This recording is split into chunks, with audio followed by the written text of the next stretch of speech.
Bienvenue une fois de plus au cours de préparation à la certification Prince 2 Foundation, 7e édition. Le quatrième objectif d'apprentissage de notre cours était consacré aux pratiques Prince 2.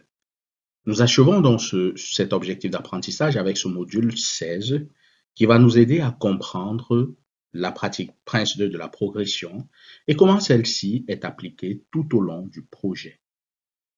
Dans ce module, nous verrons donc l'objectif de la pratique de la progression, les relations clés entre la pratique de la progression et les principes, les objectifs des produits de management clés nécessaires pour soutenir la pratique de la progression, les concepts clés liés à cette pratique ainsi que les conseils pour une gestion efficace de la progression et évidemment, nous finirons par la technique Prince 2 pour la pratique de la progression.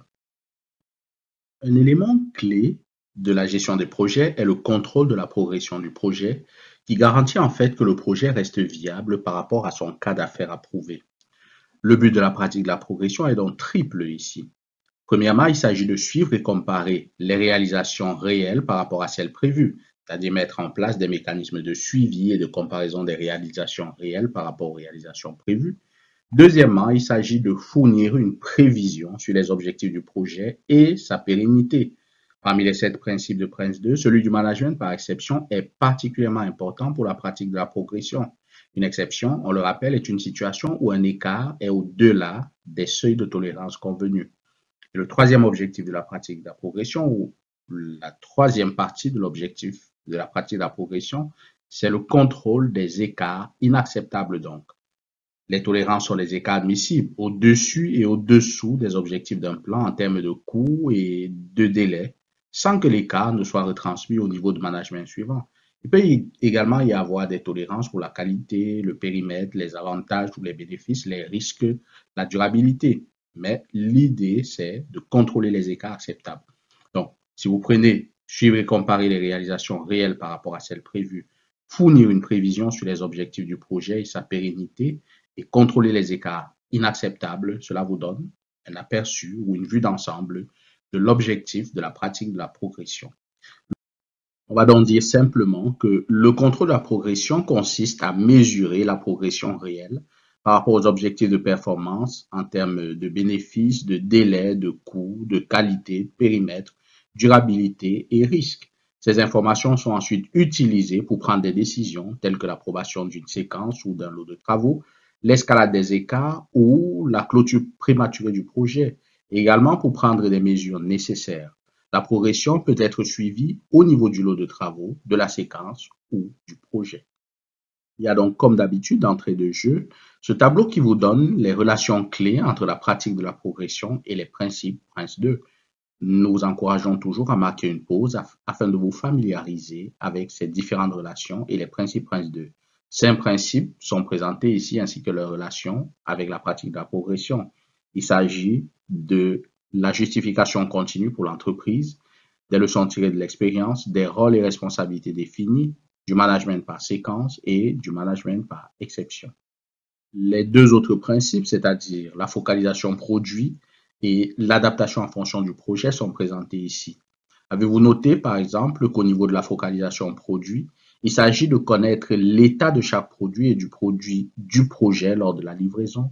Ça vous rappelle la différence que nous avons fait dans ce cours entre les produits et le produit du projet. Mais la progression va embrasser toutes ces deux définitions et va chercher à connaître l'état de chaque produit ainsi que l'état du produit du projet à chaque étape du projet. La progression ici, que ce soit au niveau, comme on l'a dit, du lot de travaux, de la séquence de management ou du projet, sera alignée sur la livraison du produit plutôt que sur le temps imparti, ce qui est très important. N'hésitez pas, on le rappelle, à marquer une pause pour analyser les relations clés qui existent donc entre cette pratique de la progression et les principes. Quelques questions à l'examen feront toujours allusion à ces relations clés. Au nombre des pratiques Prince 2, la pratique de la progression est celle qui contient le plus grand nombre de produits de management.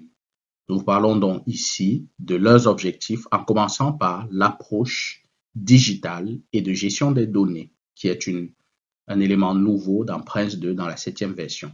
Ici, l'objectif de l'approche digitale ou l'approche numérique et de gestion des données est de décrire premièrement la façon dont la technologie numérique sera utilisée pour appuyer la gestion de projet, par exemple les contrôles de projet, et le travail de projet, par exemple l'utilisation des jumeaux numériques pour la conception et la construction.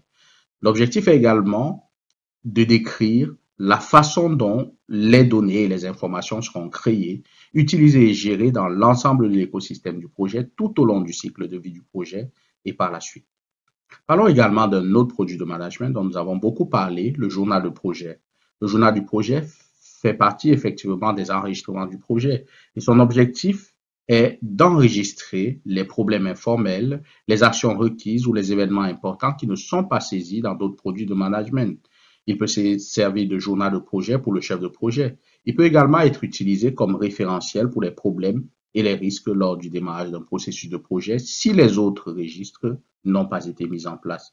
Il peut y avoir plus d'un journal du projet car les chefs d'équipe peuvent choisir d'en avoir un pour leur lot de travaux distinct du journal du chef du projet. Les entrées sont effectuées lorsque le chef de projet ou le chef d'équipe estime qu'il est approprié d'enregistrer un événement. Souvent, ces entrées sont basées sur des pensées, des conversations et des observations. Autre produit de management clé pour la pratique de la progression, c'est le journal des leçons. Il fait partie en fait du journal des projets. Cependant, il a un objectif particulier, celui de fournir un référentiel pour enregistrer les leçons qui s'appliquent à ce projet ou à des projets futurs. Certaines leçons peuvent provenir d'autres projets et devraient être consignées dans le registre des leçons ou le journal des leçons pour contribuer aux approches et au plan du projet. D'autres leçons peuvent provenir de l'intérieur même du projet ou de nouvelles expériences, bonnes ou mauvaises, peuvent être appliquées à ce projet, c'est-à-dire aux séquences suivantes, ou même transférées à d'autres projets. Autre produit de management, le rapport d'avancement. L'objectif du rapport d'avancement est de rapporter au chef de projet l'état d'avancement du lot des travaux à une fréquence définie dans le lot de travaux. Le rapport d'avancement est donc établi par le chef d'équipe à l'intention du chef de projet.